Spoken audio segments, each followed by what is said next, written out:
자, 언니님, 저희가 예전 시간에 HTS를 세팅하는 것부터 시작해서 처음에 여기 첫 번째 가상화면에서 종목 첫 만남을 가지고 관심 종목에 추가를 한 다음에 그 다음에 두 번째 가상화면에서 이 종목에 대한 기본적인 백그라운드를 조사하는 것에 대해서 했고, 네. 그리고 요 세 번째 이제 기술적인 부분을 마침 국일재지를 가지고 얘기를 나눴었죠. 실시간으로 국일재지의 흐름을 보면서.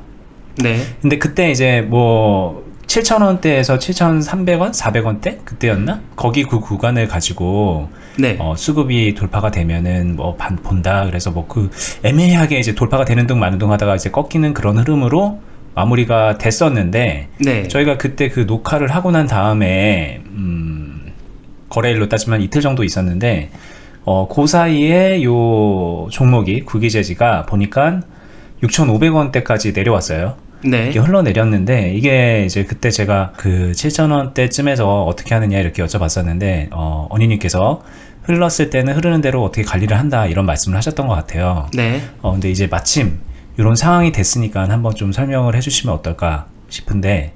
예, 굉장히 공부하기 좋은 흐름으로 흘러주었기 때문에 이 안에서 어떻게 보면은 급등주 투자할 때 반드시 항상 같이 생각해야 되는 흐름이 나와 주었어요. 그러니까 제가 급등주 투자 종목을 골라서 매매를 할 때 한쪽 방향으로 단정하거나 예측하지 말라는 이야기를 했었잖아요. 그 부분처럼 오늘 이 흐름을 같이 지켜보면은 굉장히 좋을 것 같거든요. 그리고 참고로 오늘은 좀 장이 안 좋죠. 그 어제 뭐 미국에서 관세 관련된 이슈가 있으면서 장도 안 좋고 대부분의 종목들이 하락세인데, 네. 뭐 그런 와중에 국기재지는 나름 뭐 선방은 하고 있는 것 같아요. 네. 제가 그러면은 그 부분에 대해서 이어서 바로 이야기를 드리겠습니다. 지난번에 국일재지를 골라 넣고 여기서 보면서 차트를 봤었죠. 일봉과 분봉 흐름을 봤었는데 요때예요. 이 앞으로 들어가겠습니다. 요 흐름에서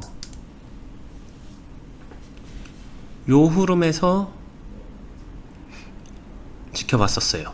요때. 그쵸? 네. 여기서 분봉상에서 흐름이 올라와 주는 모습을 보여주면서 여기서 이제 판단을 한다고 했어요. 그리고 그 당시에 제가 말씀드렸었던 것들을 기억하시는 분들은 여기서도 또 세분화를 시켰었죠. 7,300원, 7,350원, 7,400원. 각각의 경우의 수에 따라서 내가 이제 진입하는 거를 판단한다. 그 경우의 수는 저는 제 계좌 상황, 뭐 시장 상황도 물론 생각을 하겠지만 계좌 상황에서 내가 조금 더 공격적으로 움직일 수 있냐 없냐 요런 부분을 놓고서 판단을 한다고 했죠. 그 다음에 7,300원이든 7,350원이든 7,400원이든 그 가격을 정하게 되면은 여기서 어떤 가격에서 탁 매수 하고 이 포지션이 전부 다 끝이다. 최초 포지션이 처음 포지션이자 마지막이다. 라고 하게 되면은 너무 어려워져요. 어려워진다는 게 그 다음에 남은 거는 심판밖에 없어요. 오르거나 떨어지거나. 근데 제가 항상 말씀드렸지만 저는 예측하는 투자, 맞추는 투자보다는 관리하는 투자를 선호한다고 했었잖아요. 그러면은 그걸 어떻게 하는지 보게 되면요. 사는 건 자유지만 사고 났을 때 그 이후의 흐름이 중요한데, 제가 그때도 언급했었던 게 이쪽에서 최초 포지션을 취하면서 그 다음에 바로 내가 어디까지 볼 것이며 그 뒤에 세컨 포지션을 어떤 식으로 진행해 나갈지를 본다라고 했습니다. 그 중에 7,000원이 1차 손절 라인이 될 수도 있겠는데, 그 다음에 제가 이야기했었던 거는 근데 현실적으로 보게 되면 이거를 7,000원을 정확하게 7,000원이 딱 손절 라인이 될 거다 안 될 거다 이 부분도 고민은 해봐야 되는 거라고 했었잖아요. 왜냐면 7,000원이 딱 맞아 떨어진다라기보다는 6,900원도 되고 6,800원도 되고 길게 보면은 6,500원 400원도 볼 수 있을 여지가 있는데, 자, 이 조합값을 생각해서 포지션을 취하는 건데, 만약에 7,300원 부근에서 포지션을 취했었던 사람이 최초에 포지션 이후에 그 다음에 결정을 내릴 수 있는 거는 그 다음날 어느 정도 흐름 안에서 답이 나오거든요. 이 흐름의 답이 나온다라는 게 조금 크게 보겠습니다. 이거 최초 포지션하고 빠졌는데 왜 답이 나올까요? 이 부분이 포인트예요. 분명히 빠졌죠? 결과론적으로는. 급등주에서 빠지는 거를 무서워하실 필요는 없어요. 굉장히 자연스러운 포지션이고요. 자, 저희가 7,300원 부근에서 여기서 판단을 할 때 호가창을 같이 보면서 7,350원에 물량을 소화하는 모습을 그때 같이 봤습니다. 직접적으로 눈으로 봤고, 그러면은 그 호가 물량을 소화해 준다라는 의미가 반드시 이 종목이 무조건 치고 올라갑니다, 이런 방정식 전제 조건이 아니에요. 근데 급등주에서 물량을 소화해 줬다는 거는 차후 포지션에서 경우의 수를 굉장히 넓혀줄 수 있어요. 많아져요. 무슨 말이냐면은 그 물량이 소화가 됐기 때문에 그 물량을 소화한 이후에 필연적으로 나오는 파동이라는 게 존재를 하는데, 첫 번째는 소화 이후에 재차 파동 안에서는, 여기서는 급등은 아니겠죠. 근데 파동 안에서 뭐 스캘핑이나 아니면은 단타에 가까운 짧은 끊어먹기 수익도 가능하고요. 뭐 물론 충분히 소화를 해줬기 때문에 그 이상의 수익을 바라볼 수도 있겠죠. 그 위를 노려볼 수도 있는데, 그 위를 노린다라고 하더라도 이게 원하는 대로 흐르기보다는 이런 식으로 꺾여줬어요. 꺾이고 나서도 그 다음 유연한 포지션이 가능은 합니다. 우리가 예상했었던 7,000원 부근에서의 흐름이 그 다음날 바로 떨어지면서 나와주죠. 여기서 7,300원 부근에서 뭐 흔히 말하는 쇼부를 본 게 아니라고 하게 되면은 유연한 그 다음 후속 투자가 가능하고, 여기서 후속 투자를 하는 이유는 간단해요. 수급의 힘이 이쯤 되면요, 이 밑에 아래 거래량의 흐름을 놓고 보게 되면 수급의 힘이 이런 식으로 거래량이 이어붙어 주면서 쭉쭉쭉쭉 퍼져나가주는 흐름으로 나온 게 아니라 이렇게 나오다가 뚝 떨어져서 거래량이 거의 약간 말랐다는 표현이 맞을 정도로 힘이 약해졌죠. 자, 근데 이 시점에 나왔었던 물량은 분명히 소화가 됐어요. 뱃속으로 들어갔어요. 그 이후에 나올 수 있는 포지션은 추가적으로 필연적으로 만들어지는 자체 파동 한 번을 더 만들어주면서 거기서 엑시트가 연출이 된다는 거예요. 그 말은 그 파동을 이해하고 있으면은 이 부분에서 이제 우리가 나올 수 있는 포지션 연출이 가능하다는 거죠. 얘 같은 경우에는 분명히 항상 말씀드리지만 이론과 현실의 가장 큰 차이점은 나오지 않은 그림에서 나와줄 수 있는 상황을 예측을 하면서 들어가는 거고, 그 예측은 언제나 틀릴 수 있다는 거예요. 근데 여기서 조금 더 고수 아니면 잘하는 사람들은 그 예측되는 그림을 한 방향으로 무조건 올라가는 그림만 그리는 게 아니라 이게 잘 안 됐을 때 상황도 머릿속에 그려지거든요. 지금 급등주 흐름에서 이러한 모양새는 굉장히 일반적인 흐름이에요. 일반적인 흐름이라고 하게 되면은, 자, 여기서 고민할 필요는 있습니다. 왜냐면은 전에도 얘기했었던 7,000원이 무조건 칼 손절하는 대응 자리일까, 아니면은 추가적으로 엑시트가 연출될 수 있는 자리일까가 공존하는 자리거든요. 엑시트가 연출될 수 있는 자리라는 건 손절도 엑시트 탈출하는 방법 중에 하나이기 때문에, 그러면은 탈출하는 것도 1차적으로는 방법이 될 수 있고요. 그리고 파동이나 엑시트라고 말씀하시는 건 그냥 매도 쳐가지고 손절이든 익절이든 뭐 하고 나온다는 거 말씀하시는 거죠? 그쵸. 자신의 포지션을 정리해서 이제 그 다음을 보는 거죠. 자신의 포지션을 정리한다라고 보시면 네네. 돼요. 여기서 그러면은 제가 엑시트를 고려를 해야 된다라는 이유는 하나예요. 여기서 들어갔었을 때 예상 흐름이나 본인이 원하는 상황하고는 달라졌잖아요.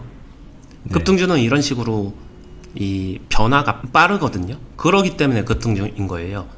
상대적으로 이 빠른 변화를 빠르게 감지하면서 그 안에서 포지션 대한 판단을 빨리 할수록 좋다라는 거고요. 가장 좋은 팁은 거래량이 이때 이후로 숨어버렸어요. 숨어버렸다는 거는 이 이후에 흐름이 어떤 식으로 변화하든 간에 전혀 달라지진 않는다는 거예요. 그렇다고 종목이 죽었냐라고 물어보게 되면은 시장으로 튀어나온 하락 거래량이 강하게 튀어나온 건 없기 때문에 완전히 죽었다라고 볼 수는 없어요. 근데 본인이 원했던 급등의 흐름과는 관계가 조금 멀어졌다. 그렇기 때문에 제일 빠른 부분은 이때가 될 거예요. 이때가 가장 단순하게 보게 되면은 말했었던 7,000원 부근의 손절도 가능할 거고요. 아니면은 잠깐만요. 이때라는 게 요 시점을 말하는 거예요? 네, 이날. 아, 네. 이날. 가격이 아니라. 네. 네, 시점이죠. 네. 네. 여기서 얘가 원하는 대로 이 위에서 시작하거나 비슷하게 연결받아서 이렇게 좀 정리하고 다시 말씀드릴게요. 이날 여기서 끝나고 나서 여기서 출발했기 때문에 바로 그거를 인지를 해야 돼요. 보통 급등주 흐름이 흐름 잘 받아서 가는 날은 여기가 또다시 그대로 이어받으면서 이 장 초반에 거래량이 몰릴 수 있는 가능성이 있는 자리이기도 하거든요. 근데 일단 그 흐름은 안 나왔어요. 오히려 개파락했습니다. 개파락해서 여기서 파동이 나오고 있는데 이 파동은요,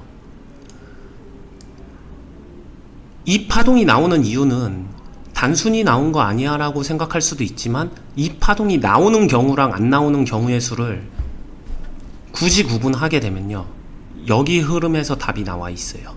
이거는 지나고 나면은 볼 수 없는 기록이긴 한데 7,350원 기억하시나요? 네. 그 호가 흐름의 물량을 완전히 먹어주는 거를 봤잖아요. 네. 그런 식으로 물량을 소화하면요, 떨어지더라도 1차적으로 본인이 정확하게 그 가격 라인 설정을 제대로 했다라고 하게 되면 그 손절하고 연결 지어지는 의미 있는 구간 분기점에서는 발버둥을 쳐요. 이게 되게 필연적인 연결 지어지는 파동이에요. 파동 원리예요. 이거는 왜예요? 이유를 설명해 줄 수 있나요? 누구라도 알아. 물량이 있기 때문에. 네, 이거를 심리적 측면에서 한번 설명을 해볼게요. 여기서 버디님께서도 한번 생각을 해보세요. 여기서 만약에 1000주를 샀다라고 가정을 해볼게요. 그런 사람들은 이쪽으로 갔었을 때 기술적 분석이라는 거는 어떻게 보면은 시장에서 투자자들 사이에서 관행적인 암묵적인 약속 같은 거거든요. 암묵적 룰이죠. 그럼 이 안에서 이제 포지션이 조금은 변경되는 포지션들이 여러 가지가 나올 거예요. 그러면은 이 1000주를 산 사람들이 버디님을 포함해서 여기 갔었을 때 이렇게 나뉠 거 아니에요. 손절하는 사람. 근데 시장에서 손절하는 사람만 있을까요? 더 사는 사람도 있을 거고. 그쵸. 물타기 하는 사람, 그리고 추가 매수하는 사람, 본인의 행동이 추가 매수인지 물타기인지 모르고 그냥 빠졌으니까 조금 더 살까? 아니면은 돈으로 지르는 사람, 뭐 이런 식으로 여러 가지 경우의 수의 포지션 사람들이 확대가 되죠. 그 사람들이 여기서 만나는 거예요. 만나는데 그런 행위가 이어지려면요, 지금 제 말의 전제 조건은 여기서 산 사람들이 있어야 되잖아요. 여기서 만약에 산 사람들이 거의 없었다라고 하게 되면 여기서 만남의 포인트가 필연적으로 나오진 않아요. 나온다고 하더라도 조금 나오겠죠. 조금 나온다는 거는 파동의 진폭이 작아요. 근데 이쪽에서 수급이 터지면서 나왔었던 곳에서 여기서 그래도 그러니까 큰 숫자의 물량을 소화를 했다라고 하게 되면은 그 밑에 만남의 구간에서는 그걸 가지고 아까 제가 이야기했었던 엑시트 포지션을 취하기 위해서 각각의 방식으로 던지는 사람, 사는 사람, 평단 조정하는 사람, 이런 식으로 그게 짧은 시점에서 몰린다는 거죠. 짧은 시점에서 몰리면 이런 식으로 진폭을 만들어요. 근데 그 진폭이 급등주에서는 이 진폭이 결국에는 엑시트가 될 수 있다는 거. 이거를 또 이론적으로는 이렇게도 얘기를 합니다. 주도하는 세력 아니면은 이 종목의 큰 물량을 컨트롤하거나 흔히 말하는 세력이라고 하는 사람들, 그 사람들의 물량이 변화할 때 보통 파동이 생깁니다. 그 집단이 기관일 수도 있고 아니면 다른 사람들일 수도 있겠지만 정체가 중요한 게 아니라 현재 시점에서 최근 흐름에서 이 종목을 가지고 큰 규모의 거래를 하는 사람들의 움직임, 그거거든요. 몇 가지 정리를 할 겸 또 질문도 하면, 네. 이제 여기서 물량을 소화했다라고 하는 것의 이제 의미는 여기에서 많은 물량이 사고 팔아졌다는 얘기고, 네. 사고 팔아지는 과정에서 판 사람들은 어차피 판 거니까 끝났는데, 네. 산 경우가 이제 남아있는 물량이 될 테니까 여기에서 산 물량들이 꽤 많이 있다는 거죠, 이만큼. 네. 이 물량들이 언젠가는 이제 엑시트가 되는데, 네. 그 엑시트가 되는 지점이 여기일 가능성이 높고, 여기서 물량이 나오면은 그걸 또 사려는 사람들도 있기 때문에, 뭐 나오는 이 물량을 팔기 때문에 사는 것도 있고, 여기서 산 사람이 더 사는 경우도 있고, 그렇죠. 어쨌든 이 지점에서 다시 한번 수급이 또 형성이 될 가능성이 높다라고 말씀하시는데, 궁금한 건 왜 네. 여기냐는 거죠. 여기, 그러니까 뭐 쉽게 이렇게 해서 요 지점일 수도 있고, 뭐 여기 네. 중간일 수도 있고, 그런데 꼭 여기 7,000원인 이유가 있나요? 100% 7,000원인 이유는 딱 정해져 있는 정답은 없어요. 여기서 만나자 이런 건 없어요. 근데 네. 사전에 저희가 이 종목을 볼 때 기술적인 분석을 했었을 때 1차적으로 시작이 될 수 있는 부분을 7,000원으로 추정을 했고, 그 다음에 6,900원, 6,800원도 되지만 기본적으로 더, 이것도 심리적인 측면인데 더 깔끔한 숫자 있잖아요. 6,900원보다는 7,000원 딱 이렇게 아구가 맞아 떨어지는 숫자들 있죠. 그쪽이 될 확률이 높아요. 무조건 7,000원은 아니에요. 이거 같은 경우에도 6,900원이나 7,050원 이런 데서 형성됐다고 하더라도 전혀 이상하진 않아요. 그냥 7,000원 근처 어딘가 이 정도로 예측을 하고 있는 거죠. 근데 이거를 이 두 개를 여기서 살 때 플랜 B로 흘러갈 때 이거를 같이 계산하거나 인지하고 어느 정도 알고 있으면은 급등주나 해당 종목에 대한 이 흐름의 진폭을 이해하고 있는 건데 대다수의 사람들이 그러지는 못하는 것 같아요. 그렇다면 네. 이게 사전에 여기서 이제 매수를 할 때부터 여기쯤에 이런 게 나올 거라는 거를 이제 플랜 B를 생각을 했다고 쳐볼게요. 네. 근데 여기서 결과적으로 때마침 여기서 이런 플랜 B에 맞춰서 이런 흐름이 나온 거지, 여기 안 나오고 뭐 이렇게 될 수도 있고 뭐 이렇게 될 수도 있는 가능성은 얼마든지 있다는 얘기죠. 여기서 이렇게 진폭 없이 바로 빠지는 경우가 있다는 거죠. 아니, 그런 경우가 있을지, 그러니까 이게 보는 분들이 궁금해할 거는 네. 그래, 만약에 딱 요 케이스만 딱 놓고 봤을 때 여기서 내가 매수를 했는데 네. 시간이 지나서 이런 흐름이 나올 때 이런 경우는 거의 무조건 여기서 이런 흐름이 나오는 건지, 네. 아니면 여기서 나왔기 때문에 이걸 가지고 그렇게 말을 해주는 건지, 그 부분도 말씀을 드리겠습니다. 자, 방금 전에 말씀하신 이 만남의 장소에서도, 이 만남의 장소도 항상 말씀드리지만 지금 여기서 만남의 장소로 내려왔고, 만남의 장소가 만나지게 되면은 여기서 이런 식으로 파동을 준다.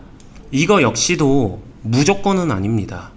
여기서 첫 번째 거래량을 소화했기 때문에 두 번째 파동을 줄 가능성, 경우의 수, 확률, 이게 크다는 거지 무조건은 아니에요. 그러면은 두 번째 만남의 장소에서 체크를 해야 되는 거 역시도 이때도 거래량이에요.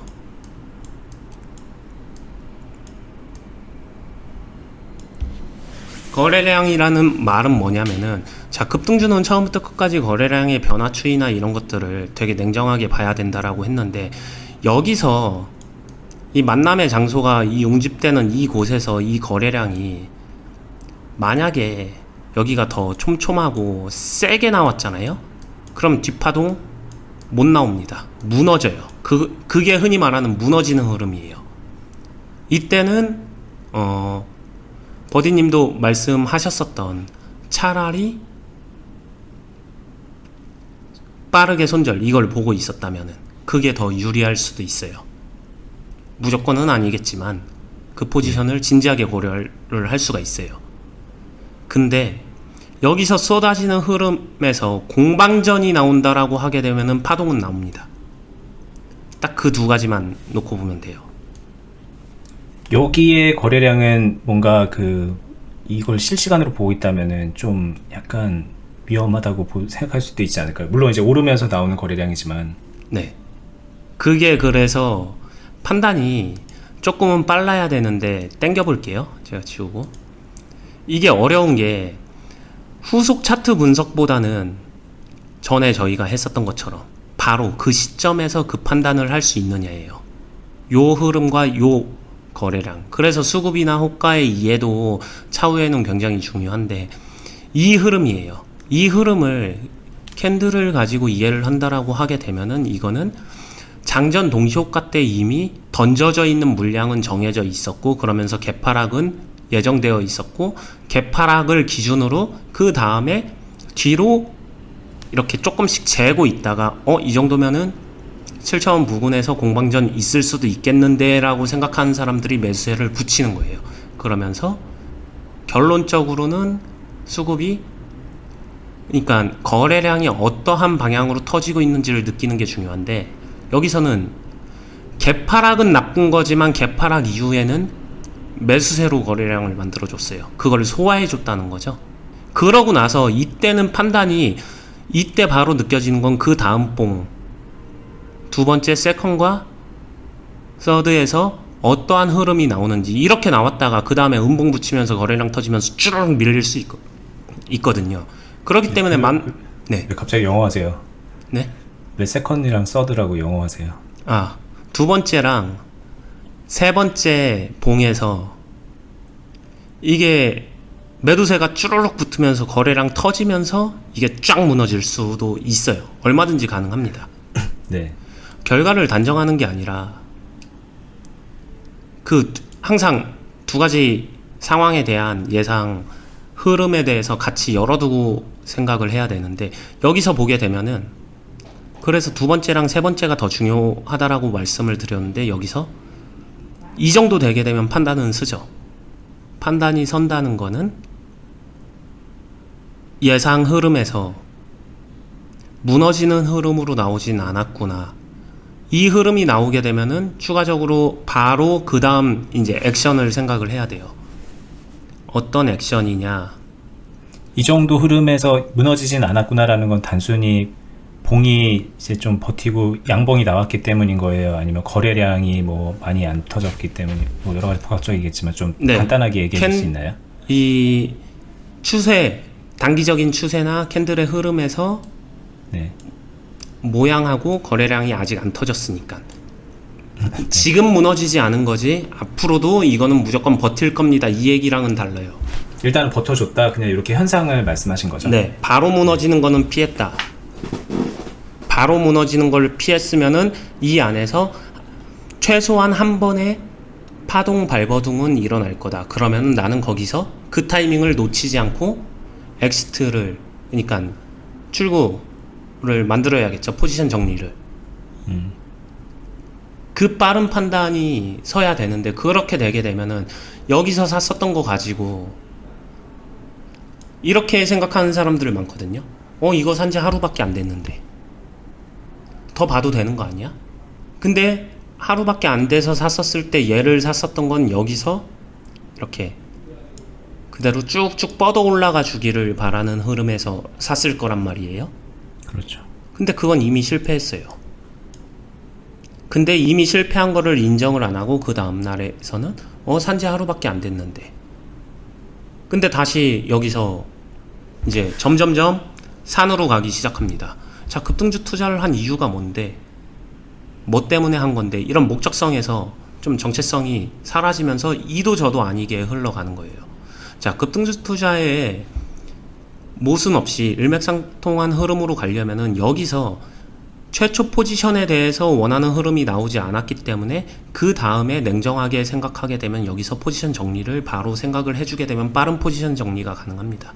그게 나는 그런 거 잘 모르기 때문에 버디님이 얘기하셨었던 손절을 하더라도 이 타이밍에 그렇게 되면은 큰 틀 안에서의 예상 범주를 벗어나는 괴리가 이격이 커지는 손절은 발생하지 않아요. 그냥 충분히 단타를 치면서 합리적으로 발생할 수 있는 손절 수준일 거고요.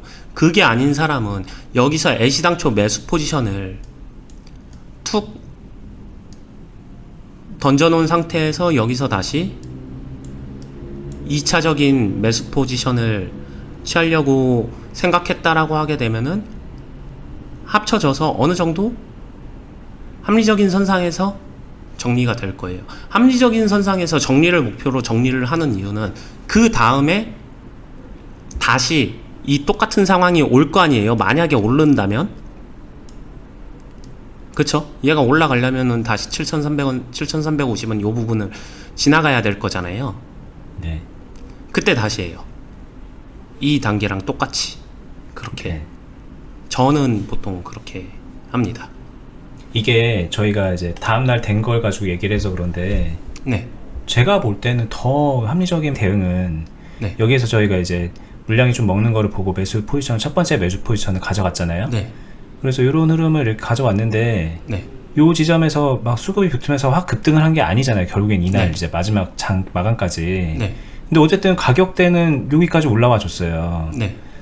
요쯤에서 수급 없이 그냥 잔파동으로 올라왔다고 생각하고 이제 급등은 아니구나. 왜냐면 또 장이 끝나가니까. 네. 그럼 여기 아니면 적어도 여기서 그냥 마무리를 하고 나오는 게 맞지 않을까요? 이게 만약에 네, 급등주 투자를 목적으로 했다면. 맞는 말이에요. 충분히 맞는 말이고, 근데 제가 말씀드리는 거는 맞다 틀리다 보다는 방금 전에 말씀하신 거를 진짜 행동으로 이행하실 수 있는 사람들이 그렇게 많지는 않은 거예요. 저 역시도 제가 질문하고 싶은 건 그거예요. 네, 지금 말씀하시려고 그런 것 같은데 언니님은 이런 상황이면 여기에서 정리 안 하시나요? 할 것 같아요. 저도. 왜냐면은 제가 하는 이유는 이 안에도 답이 있어요. 제가 이미 사전에 얘기했었던 건데 최고가 7,420원이잖아요. 네. 7,400원에서 흐름을 제가 안 보고 있지 않았겠죠? 그쵸? 네. 그때 흐름을 보게 되면 거기에서 가장 빠른 첫 번째 힌트 답은 나옵니다. 그리고 여기서 조금 더 디테일하게 힌트 답이 뭐예요? 말씀하시다 만 것 같아서. 호가 안에서 제가 이거를 땡겨서 보여드리려고 여기 안에서 네. 7,400원에서 이 호가가 전환되면서 넘어오면서 아마 7,400원을 먹어주면서 그 다음에 매도세가 우르르 터져 나왔겠죠? 네. 그 모습을 봤었으면은 저도 요 시점에서는 정리를 했을 것 같아요. 이유는 그냥 개인적으로 판단이 드는 두 가지 이유가 있는데, 첫 번째는 사람이 쉽게 변하지 않듯이 종목도 쉽게 변하지는 않거든요. 의외로 닮았어요. 요거 지켜본 캔들의 모양과 이거 지켜본 캔들의 모양이 조금 닮았어요. 네. 아마 호가의 흐름도 굉장히 비슷하게 흘러갔을 거라고 생각이 듭니다.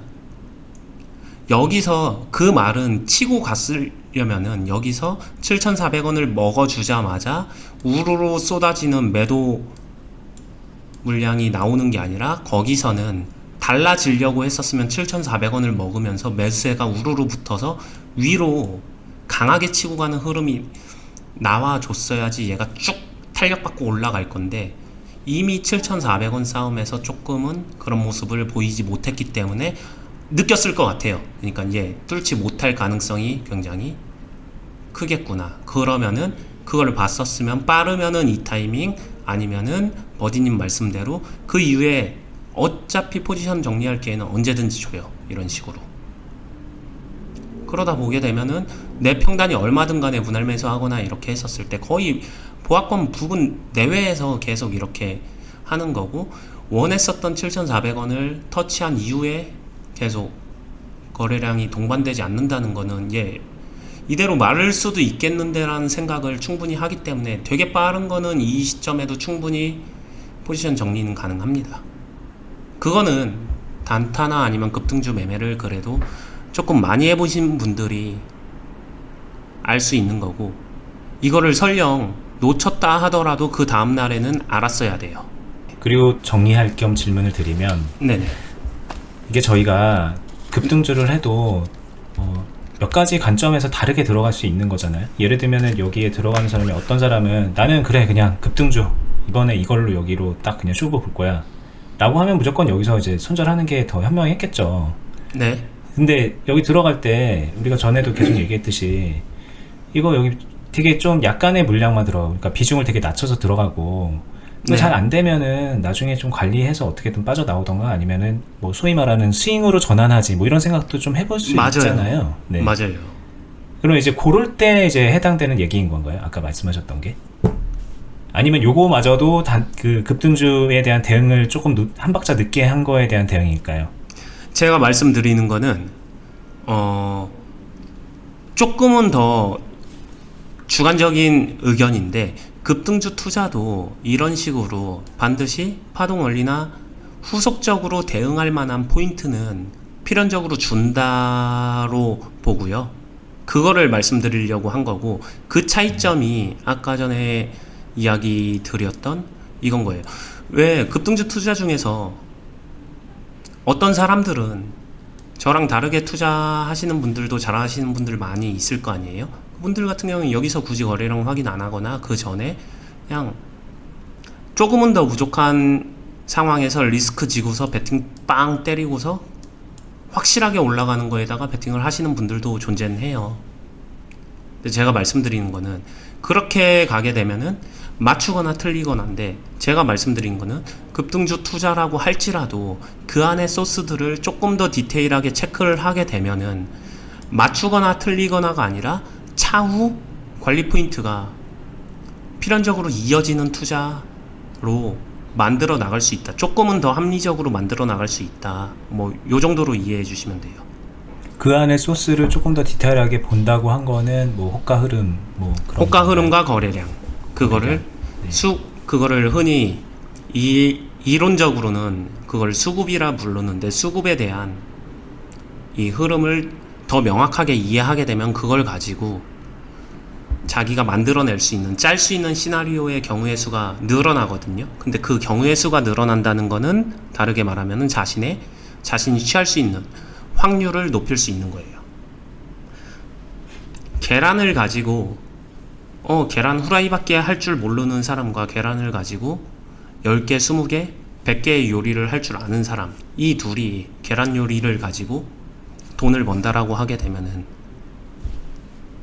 더 많은 걸 할 줄 아는 사람이 무조건 돈 번다가 아니라 확률이 그만큼 더 높겠죠. 계란 후라이 하나밖에 못해도 그 사람이 전 세계에서 계란 후라이 가장 잘하는 사람이야 라고 하게 되면 그 사람도 돈 잘 벌 거예요. 근데 그게 나일지는 생각을 해봐야 되는 거죠. 그러면 이제 좀 다시 얘기해서, 여기까지도 막 욕심을 부리다가 놓쳤다. 근데 이제 결국에는 이제 오늘 흐름은 이제 7,000원 선까지 깼잖아요. 네. 네, 어제죠? 어제부터 이제 이런 흐름이 나왔는데, 뭐 이렇게 되는 경우는 그냥 이 매매는 좀 잘못하고 있다라고 보면 되는 건가요? 여기까지 만약에 보유하고 있으면요. 네네네. 만약에 이거를 여전히 보유하고 있다라고 하게 되면은 반강제로 조금은 더 급등주로 시작해서 급등주가 아닌 뭐 아까 말씀하신 대로 스윙이나 아니면은 관리로 넘어갔다라고 보시는 게 맞고요. 이러한 상황이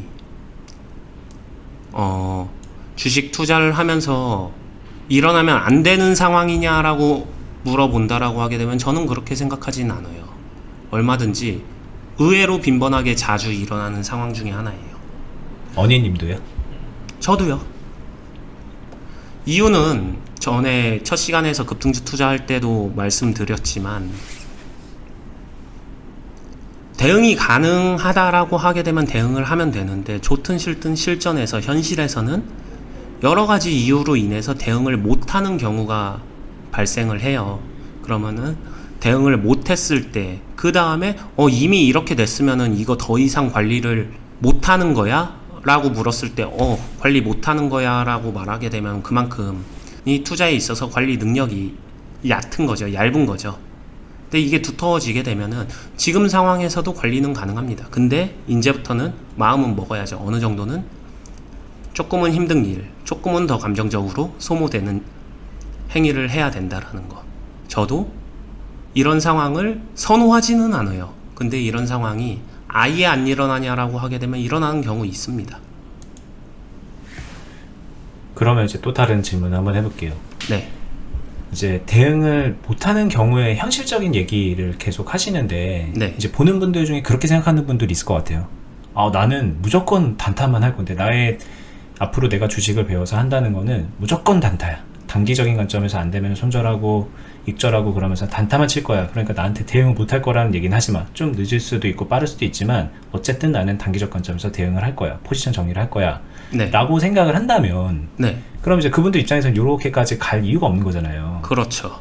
네. 그러면 이제 제가 궁금한 거는 전에도 말씀하셨지만 사실은 요 시점에서 이제 단타 쳐가지고 그러니까 항상 단타를 쳐서 포지션 정리를 해가면서 매매를 하는 것과 네. 참 그때그때 이렇게 현실적으로 이런 것들까지 관리를 해 나가는 것을 해봤을 때 네. 원희님 생각에는 이게 더 유리하니까 그렇게 하는 거죠. 항상 단타를 하는 것보다는. 방법론적으로 뭐가 더 유리해라고 하게 되면은 저는 둘 중에 이 방법이 무조건 더 유리합니다는 없는 것 같아요. 누가 어떻게 하느냐 차이인 것 같아요. 그럼 원희님은 이렇게 하는 게 더 맞고 자신의 잘할 수 성향이나 예. 자신의 성격, 자신과 맞아야 되고 자신의 환경이 어떤지에 따라서 답이 좀 선택하는 방법이 달라지는 것 같아요. 저는. 그러면 저도 저희가 조금 구체적으로 이건 네. 약간 조언을 드릴 겸 사실 저희가 이 방송을 하는 거는 강의는 아니잖아요. 애초에 생각한 건 저희가 이제 언니님 하는 거를 궁금한 걸 물어보고 대화하듯이 한다고 했는데 네. 그냥 언니님이 직접적으로 좀 조언을 준다면 강의한다고 생각하고 조언을 준다면 네. 어떤 사람이 단기적으로만 딱 결정하고 하면 될 거고 네. 어떤 사람들이 이제 언니님의 방식을 따라하면 좋을지 네. 그런 말씀을 좀 해주면 이 영상을 보는 분들이 좀 앞으로 좀 기준점이 될 것 같다는 생각이 좀 드는데 어떠세요? 네, 한번 제가 최대한 드려볼게요. 단타로 딱딱 끊어가면서 할 수 있는 사람한테는 제가 한 3가지 정도의 질문에 스스로 답할 수 있다라고 하게 되면은 가능할 거라고 생각하는데, 첫 번째는 제가 그냥 버디님이라고 생각하고서 질문 드릴게요. 버디님, 스스로의 매매 단타 행위에서 스스로의 타점, 즉 한 번에 1년의 매매 행위가 나왔었을 때 평균적으로 내는 수익금을 알고 있습니까? 가 첫 번째 질문이고요. 두 번째는 환경적으로 시장을 계속 지켜보면서 거의 모든 시장에서 대응하는데 별 무리 없으십니까? 가 두 번째고요. 세 번째는 투자의 마인드나 투자의 상황과는 다르게 개인적인 자산 현황 상황에서 투자금 자체가 자유롭게 형성되어 있습니까? 이 3가지. 첫 번째 질문에서 제가 어느 정도의 그런 히팅을 할 수 있냐 이런 얘기잖아요. 히팅 종목을 맞출 수 있는 능력이 아니라 제가 드리는 말씀은 얘를 그냥 좀 직접적으로 얘기를 해볼게요. 국일제지를 단타를 쳐가지고 이렇게 수익을 냈는데 제가 50만원 정도의 수익을 냈어요. 만약에. 네. 근데 이게 국일제지 뿐만이 아니라 다른 종목들도 그런 식으로 단타를 치다 보게 되면 평균적으로 더 많이 먹을 때도 있겠지만 평균적으로 자신이 보통 한 번의 빠른 단타 매매를 통해서 얼마 정도의 평균 수익을 내는지를 알고 있어요. 네. 알아야 되는 거고, 급등주나 이런 투자를 잘하는 사람들은 그거를 저는 그냥 타점이라고 이야기를 했는데, 그냥 자, 궁금한 게 그러니까 잘하는 사람은 그걸 알지만 이제 해보려는 사람의 방향성이라는 게 있지 않을까 싶어서 물어보는 거죠. 왜냐면 배우려는 사람도 네. 나는 단타 배우고 싶어, 네. 나는 스윙 배우고 싶어, 뭐 이런 생각들을 하잖아요. 네. 그럼 저는 이제 그분들한테 조언이 될 만한 얘기는, 그래? 너 단타 배우고 싶어? 네. 그러면 이래? 라고 물어봤을 때 너 그거 알아? 라고 물어보는 건 별 도움이 안 될 것 같아서. 그렇겠네요. 네네. 네.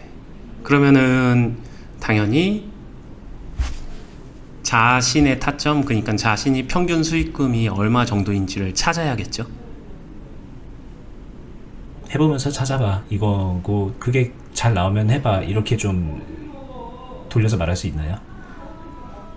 찾을 때 이게 똑같이 가르치지만 되게 차이가 나는 게 그냥 단타라는 얘기로 보게 되면 어떤 사람들은 1% 정도 단타 선에서 만족이 있을 수 있는 사람이 있고요. 어떤 사람은 1% 먹으려고 해?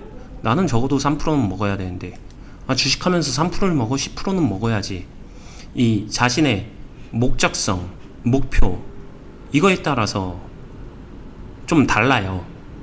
그러니까 자신이 어떤 사람인지를 아는 게 모든 투자에선 진짜 중요하거든요. 자, 그럼 요 시점에서 한번 물어보겠습니다. 네. 자, 언니님은 그 단계가 어떻게 흘러갔어요? 처음에는 어떤 생각을 했고.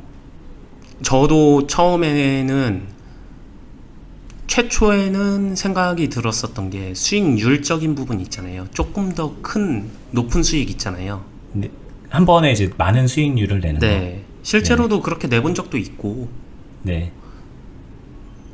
그런 것들을 좀 좋아한다라고 해야 되나? 누구나 꿈꾸잖아요. 네네.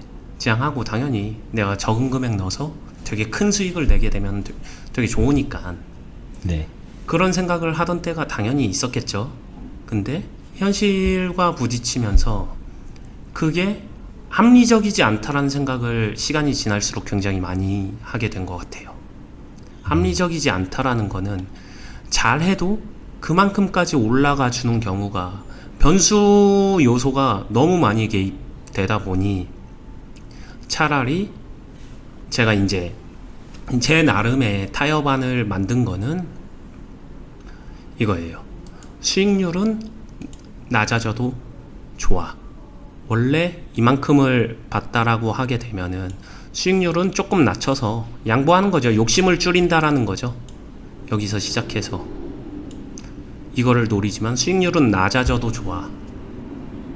하지만 대신에 낮춘 만큼 이 수익률 퍼센트만큼은 조금은 더 합리적으로 확실하게 주식에서 생각보다 힘든 게 능동적으로 자기 노력, 자기 의지로 만들 수 있는 영역이 되게 제한적이거든요. 왜 흔히 말하는 심판받는 경우가 더 많아요. 외부 요인에 의해서. 네. 그거를 줄이는 조건으로 그 확률이 높아진다라고 하게 되면은 욕심을 줄여 나가겠어. 대신에 수익률 욕심 줄인다고 해서 수익금이 적어지란 법은 없잖아. 이거는 방정식 계산 조금만 해보게 되면 바로 나와요. 수익률은 적어지지만 자신이 이거 컨트롤할 수 있고 더 정확하게 확률 값을 높일 수 있게 되면은 자신이 자산 관리를 해서 투자금을 조금 더 높이거나 이런 행위를 통해서 해야 될 때 명확하게 더 확실한 베팅을 해서 투자금이 높아지게 되면은 수익률은 적어져도 수익금은 올라갑니다. 그렇게 하면서 수익금을 높여갈 수 있는 방법을 찾아가고 고민했죠. 근데 이제 투자금이 많아지면 이제 거꾸로 손실금도 커질 수 있는 가능성이 커지잖아요. 그쵸? 네. 항상 비례하니까 무조건 수익을 보장하는 건 아니니까. 네. 그게 걱정되기 때문에 당연히 수익을 낼 수 있는 확률이나 그 확신, 스스로 컨트롤할 수 있는 그거를 높이기 위해서 진짜 많이 노력을 한 것 같아요. 여기서 시작해서 여기까지 무조건 도달할 확률과 조금 더 낮춰서 도달할 확률은 당연히 이 밑에가 더 쉽거든요. 여기까지 가는 것보다. 그렇게 돌리다 보면은 여기서부터 여기까지 이 1년의 매매 한 바퀴를 딱 돌렸었을 때 내 투자에서 나오는 수익금이 그냥 계산하기 쉽게 100만원이라고 해볼게요. 100만원 정도에 나는 이 프로세스 매매를 할 수 있는 사람이다라고 하게 되면은 이걸 가지고 생각을 하는 거예요. 이 중에서 매매를 하다 보게 되면 매매 실패를 하거나 이렇게 했었을 때 나는 50에서 한 200 정도까지는 그 안에서의 마이너스는 별로 큰 걱정 안 하고 포지션 탈출을 위해서라면 얼마든지 자유롭게 행위를 할 수가 있죠. 편하게. 그렇게 되면은 숫자의 시그마들이 모인다고 하더라도 제로섬으로 만들지 않을 수 있는 그 구체적인 전략이 세워지거든요. 이 숫자를 알아야 돼요, 스스로.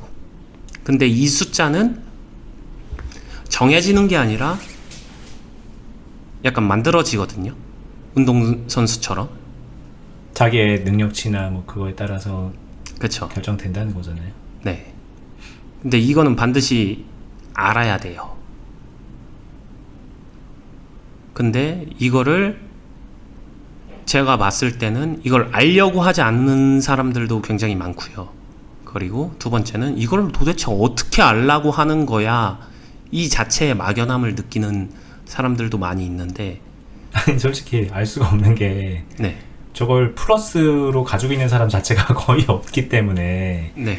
그 제가 얼마 전에 제 유튜브에도 그런 댓글을 달았더라고요. 뭐 네. 월 수익이 뭐 어쩌고 연 수익이 어쩌고 뭔 소리냐. 네. 주식한 사람들 다 원금 찾으려고 하는 건데 이런 댓글 보고 제가 좀 빵 터졌는데. 그 말에도 정답, 이미 뭐가 잘못됐는지 나와 있는 게 접근법이 가장 잘못된 거죠.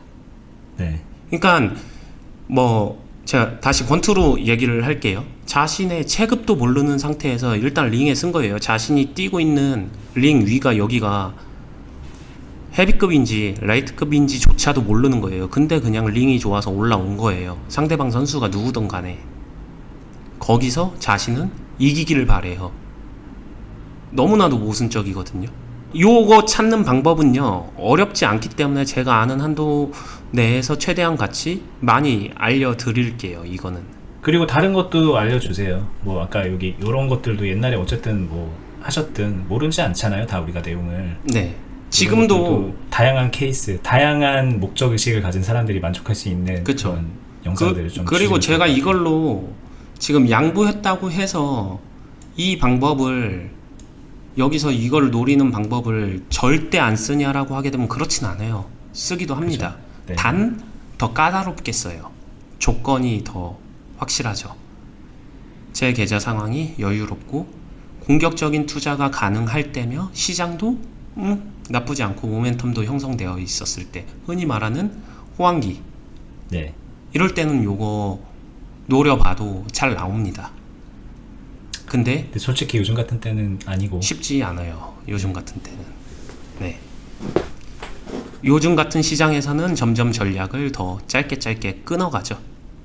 네. 그러면 일단 오늘 이제 말씀해 주실 거는 다 됐나요? 이게 저희가 또 거의 1시간이 다 돼가는데. 네. 네. 저희 그리고 요 유튜브 보시는 분들께 공지할 게 있는데, 저희가 조만간에 네이버 카페를 하나 이제 마련을 해서 거기에 오셔서 공부할 수 있는 공간을 만들 거예요. 그러면 이제 설명란에다가 그 주소 올려두고 들어오실 수 있게 해둘 테니까, 저희가 네. 뭐 그 카페에서 많이 제공할 거는 없죠 사실 일단. 근데 오셔서 서로 공부하면서 확인하고, 그리고 저희도 이제 할 수 있으면 가끔씩 터치도 해드리고 그런 네. 공간으로 운영을 할 거니까 많이 관심 가져주시면 좋겠고요. 저희 네. 유튜브 채널도 이제 보시는 분들 좋은 댓글 많이 달아주시는데, 앞으로 계속 더 좋은 얘기, 실질적으로 도움되는 얘기 올릴 거니까 주변에 많이 알려주시고요. 네, 구독해 두시고 좋아요도 꼭 눌러주세요. 예, 감사합니다. 네, 감사합니다.